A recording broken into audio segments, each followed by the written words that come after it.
ഏകദേശം കരിയറിലെ കുറച്ച് സിനിമകളൊക്കെ ഫ്ലോപ്പായി നിൽക്കുന്ന സമയത്താണ് വിജയ്ക്ക് 2003 തിരുമലൈ വരുന്നത്.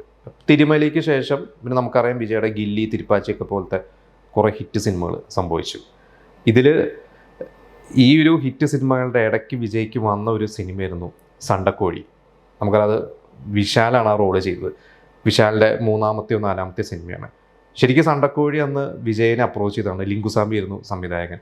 പക്ഷെ ആ സിനിമ ശരിക്കും ഒരു വിജയുടെ ഒക്കെ ഒരു ഫോർമാറ്റിലുള്ള സിനിമ തന്നെയാണ്. പക്ഷേ വിജയ് അന്ന് അത് നായകനോളം തന്നെ ഒരു പ്രാധാന്യം നായകൻ്റെ അച്ഛനുണ്ട് എന്ന് പറഞ്ഞിട്ട് അതൊരു വിജയ് അന്നൊരു സ്റ്റാർട്ടപ്പിൽ നിൽക്കുന്നതായതുകൊണ്ട് കുറച്ചും കൂടി ഒരു ഇമ്പോർട്ടൻസ് നായകന് വേണം എന്നുള്ളതുകൊണ്ട് വിജയ റോൾ റിജക്റ്റ് ചെയ്തു.